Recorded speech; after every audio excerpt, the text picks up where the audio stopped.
It is officially Spooky Day tomorrow for everyone in the West, but we have an episode coming out tomorrow, so I'm going to do the Halloween video today instead. As such, today we're going to be talking about the 10 spookiest characters in Inuyasha. Not exactly the scariest ones, but the ones who are best for the Halloween theme. And this is going to be in no particular order. If you are excited for this video, be sure to leave a like and subscribe to the channel for more daily Inuyasha and Yashahime content. And if you want to support the channel a little bit more, feel free to check out my Patreon in the description. A big thank you to our newest patrons, Daniela Lane, Anthony Hogan, and Rena Nice. Also, Halloween isn't a super big thing in Japan. Be sure to let me live vicariously through all of you by telling me if you have anything planned. With that all being said, let's get into it. Alright, let's clear out the obvious one right out of the gate. When we're thinking about Halloween, it's easy to start thinking about creepy crawlies, and the most popular one for decoration tends to be spiders. They can be freaky, make webs, and honestly, sometimes even kinda cool. And there are definitely a fair amount of spiders in the series, but the obvious choice for this has to be Naraku. This one is kind of a triple dip. One, he has the massive spider form, which we've seen only a few times, but holy fuck is it horrifying. And you might be asking, how scary could it be? How tall is this spider? And I don't have an exact number, but if I had to guess, I'd say it's at least 8 feet. Second, Naraku literally dresses up in a Halloween costume for like half the series with that baboon suit. And third, have you seen his final transformation?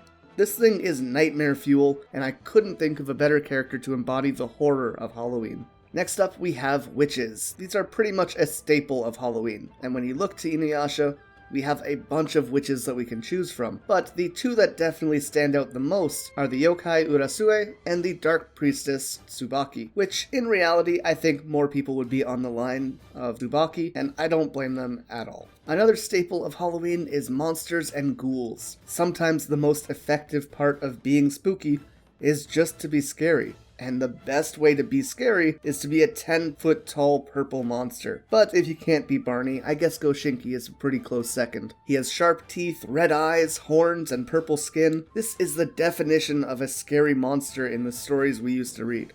He's a bit plain, I'll be honest, but when the idea of him seems to be that he's the physical embodiment of what a nightmare should look like, I mean, yeah, it's still pretty effective. But if we want to get more specific about monsters, let's look at vampires. This tends to be a monster that people really tend to sink their teeth into. They're bloody excellent, and while we don't have an actual vampire in Inuyasha, we do have Shiori's dad, Tsukuyomaru. He was a bat daiokai, and look at this guy, he's a vampire. Visually, this guy is freaking cool, and honestly, if I have to choose between Dracula or Tsukuyomaru, I mean, I'm almost certainly going to choose this one, and I'd stake my whole reputation on that.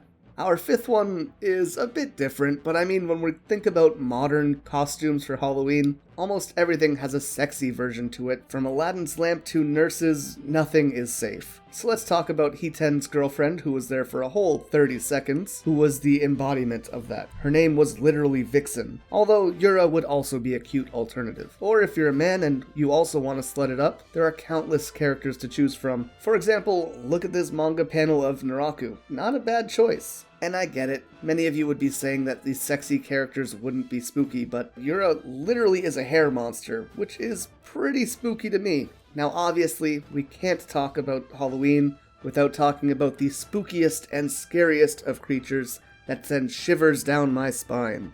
Ghosts. And Inuyasha had everything from spirits to actual ghosts, but the spookiest one of all of them was always the Soul Piper to me. You might be saying boo to this sheety opinion of things, but hear me out. This thing was literally created from the souls of dead children and would play its flute for them until they pass on to the underworld. That is both the saddest and most haunting thing I've ever heard.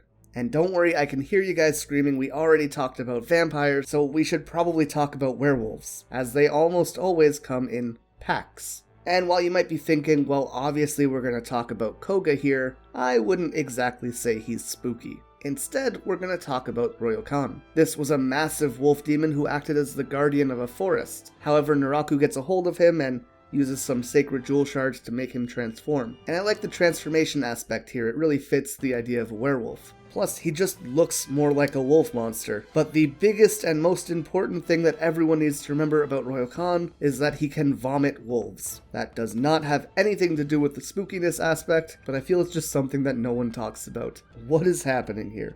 For our 8th topic, we have skeletons. And I wanted to think of a real rib tickler, but honestly I couldn't think of a really humorous joke. Either way, originally this was going to be Hosenki, who was basically a giant skull. But with the teaser for episode 5 of Yashahime, Jakotsumaru seems to be a good choice as well. We don't have much information about him, but by the time that Halloween rolls out, we should know more about him. For now, he seems to just be a giant skeletal monster who eats bones, possibly a dragon, and that's pretty spooky to me. For the next one, you might not be 100% with me, but hear me out on this. You wake up in the middle of the night, you go to get some water, and a 3-foot tall demon with a high-pitched voice is there scolding you for not respecting Lord Sesshomaru. You can't tell me that Jalkin wouldn't leave an impression on you. You just can't. Might not be the spookiest, but imps and goblins are very thematically on point for Halloween. And the final Halloween theme that we're going to look at is zombies, or at least the idea of being brought back to life. And on that note, our options for zombies would technically include things like the Band of Seven or Rin, but if you really want a scary theme, you probably have to go with the band, and more specifically, Kyokotsu. And there you have it, 10 of the spookiest and best suited characters and themes in Inuyasha that we can enjoy for Halloween. There are dozens more that could fit on this list, so let me know which ones you think I missed in the comments down below. Also, if you had to make a costume for a character in Inuyasha, which one would it be? With all that being said, if you enjoyed this video, be sure to leave a like and subscribe for more daily Inuyasha and Yashahime content. A big thank you as always to our patrons, with our Dai Yokai Miasma, our Yokai Lucifina Akuma, and our Hanyo, Jasmine Morales, Michael Grayco, Negakitty, Simon Electric, and a shout out to our newest Hanyo, Anthony Hogan, and our new Demon Slayers, Rena Nice and Daniela Lane. Thank you guys so much for watching, but until next time, remember to stay excellent.